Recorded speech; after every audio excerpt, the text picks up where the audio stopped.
All right, got both the parts, and I'm gonna start disassembling the PCV and the intercooler outlet hose, and then we'll see where we're at from there. All right, couple things. So the cap that you use to pressurize the system, I'd recommend putting that on in case you drop some screws or foreign objects down there. You don't want that going in your turbo. To disconnect the main pipe here, there's these two squeeze points. You can see how those other opposing corners pop out.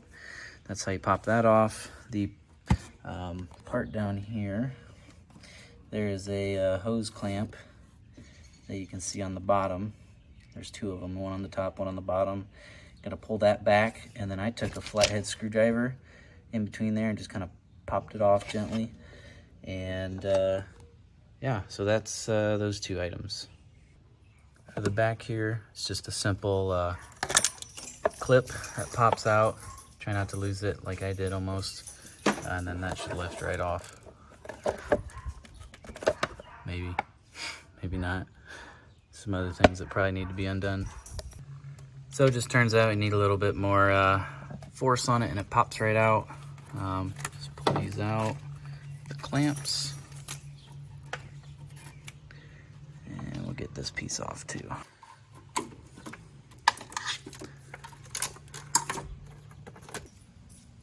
Okay, so around to the back left side of the motor here, we have the other connection that we need to undo, which you can probably see. Let's see if I can get it in the camera. Oh, there you can see it. Right in there. Right there. So underneath all of this, we can get to it with some needle nose pliers and just pop it off, and we'll put the new one on. Okay, I finally got a hold of it. It's kind of a bad position. Got that worked off. Let's see if I can grab it and pull it off first try.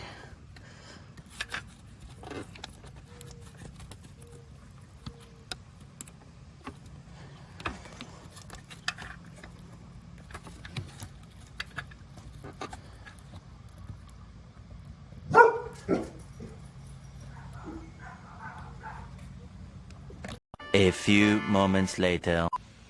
Currently trying to get the new one seated on here. It's a bit of a booger. If you have a small child with small hands, now's the time to employ them.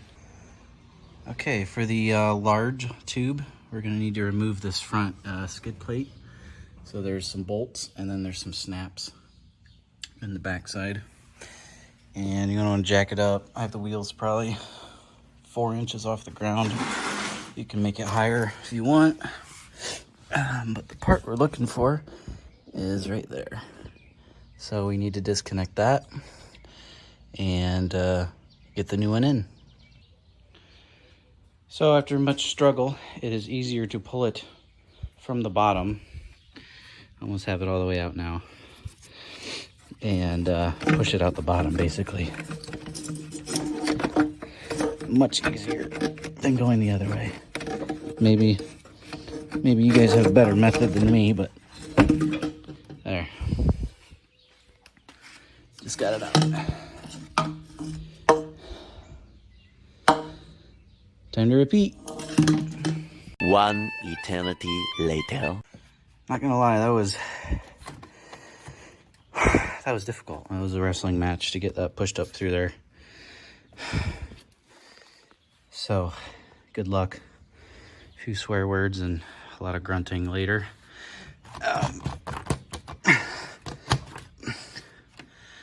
Got that on. So, tighten everything up and then we'll pressure test it. Okay, so we got the hose hooked up.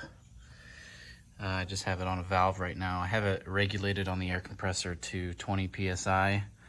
Last time I had a gauge here, can't find that right now, but I do recommend putting a gauge in line with this and verifying that you have the 25 or 20 PSI.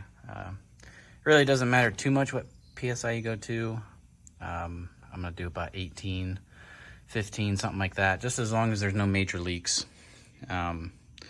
So you'll see this piece dome up because of the pressure.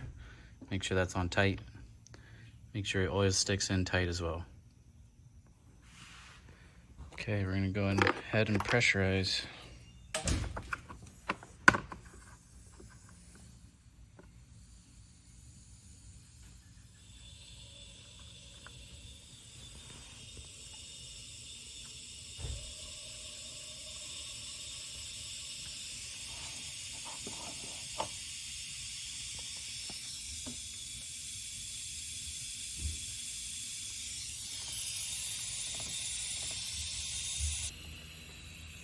Alright, you can maybe hear a little bit of a leak.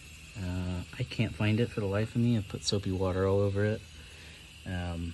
So it's holding pretty much 20 psi pretty well, so I'm not too sad about that.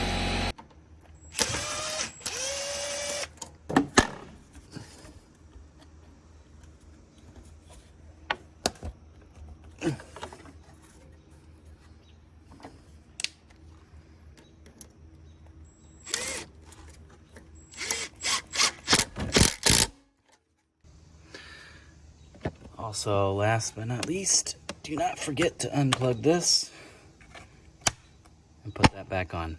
I accidentally drove without it the other day and it made a weird noise and the motor ran funny. So go ahead and put it back on.